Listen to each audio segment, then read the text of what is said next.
Hey guys, it's David from theunlocker.com, and today I'm going to do a different kind of video. And you guys are going to have to let me know what you think at the end. But I'm going to do 20 quick tips for anyone that is using an LG G3. Okay, first few things while the device is locked. One, while it's locked, if you hold down the volume down button, it will automatically open the camera so you can take quick shots. You can also hold the volume up button until it vibrates and get to quick memo for jotting down notes.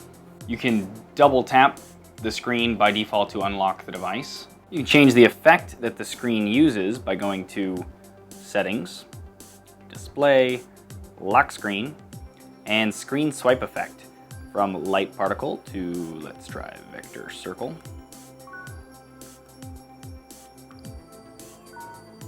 Also, if you go to Settings, Display, then Lock Screen, you can change the lock timer, which I highly recommend doing. Changing it to a higher number, say 30 minutes, says that whenever the screen is locked, it'll be 30 minutes between times that you've unlocked it before it will actually require a PIN code, which is very helpful if you, say, unlock and lock your phone a lot. You can also customize these shortcuts down here that when you swipe up, they take you to that app from the lock screen by going to Settings, Lock Screen, Shortcuts. And then in here, if you tap the little gear, you can change it to whatever app you want, or even remove it entirely if you want, say, a cleaner lock screen.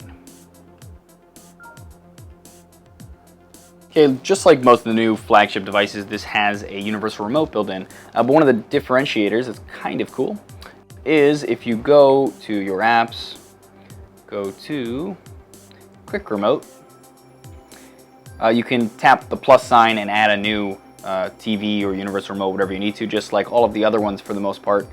But you can also tap these three dots up here and hit Learn Remote. And then tap what button you want to change, so let's do the power button.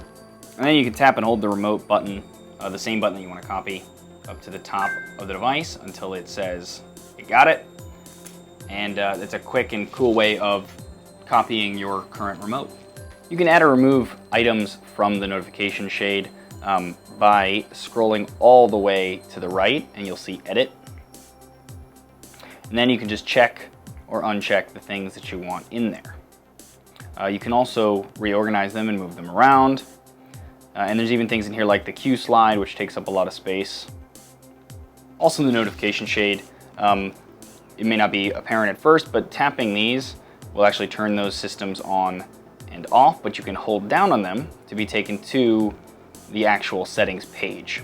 You can set it up so that each of these screens has its own background on this phone. So you can do that by going to Settings, Home Screen, Wallpaper, Multi-Photo, and then tap on the image to choose whatever image you want to use.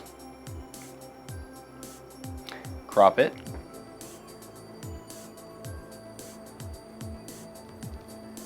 And repeat that for as many home screens as you want, then hit Apply.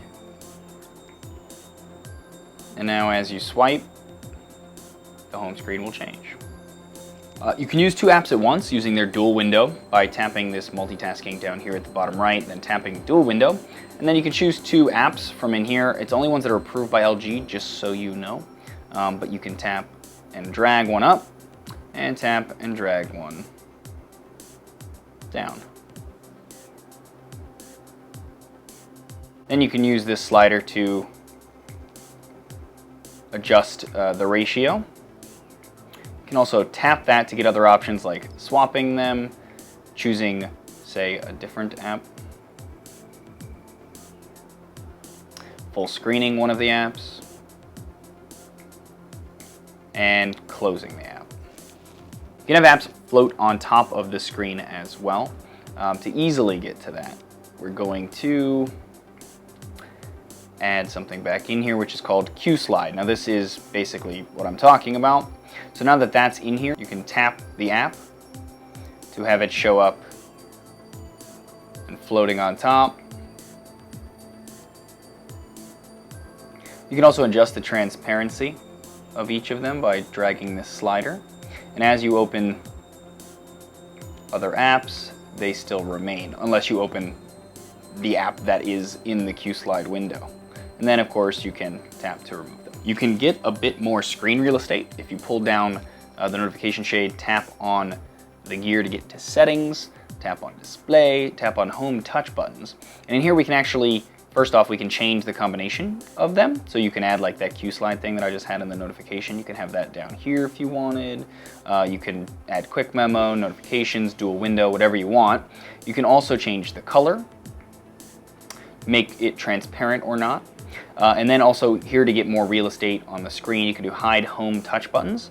It's specific to different apps, which is odd. You can't just do it for across the board, but let's say you wanted to do it for Chrome.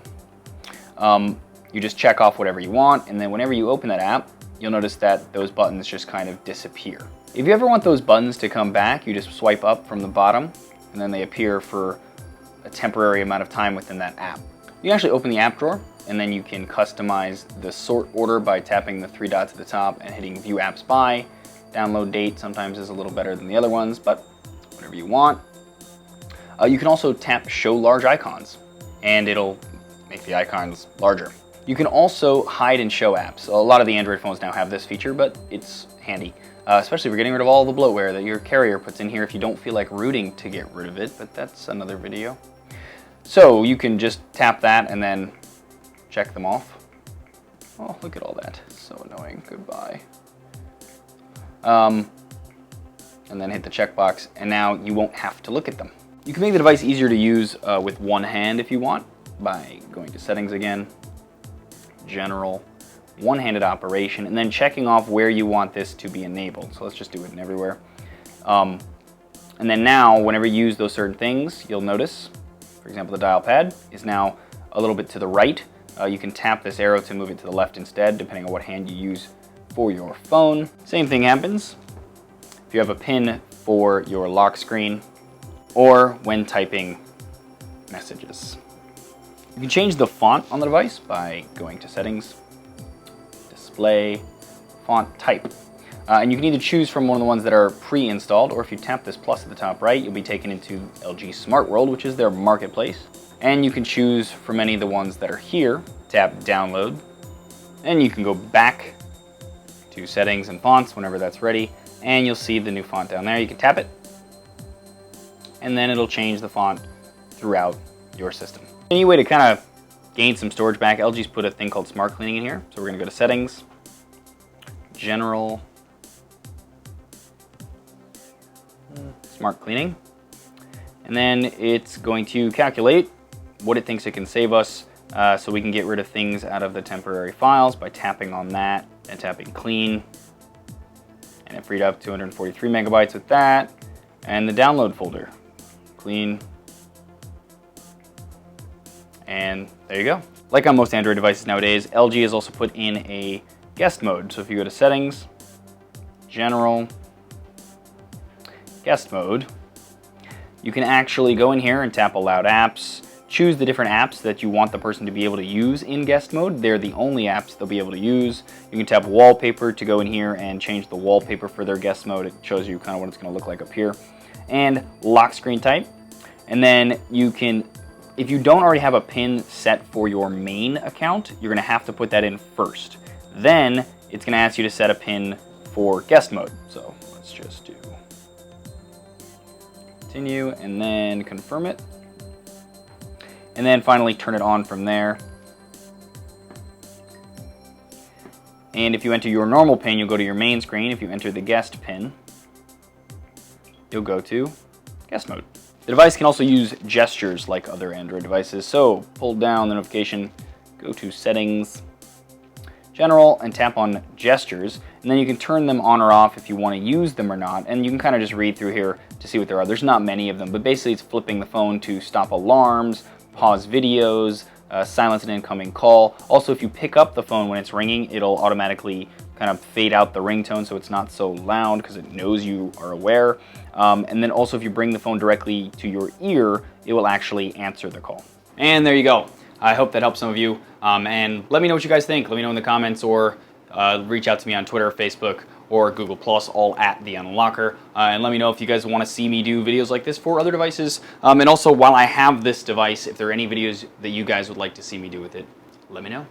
Thanks for watching.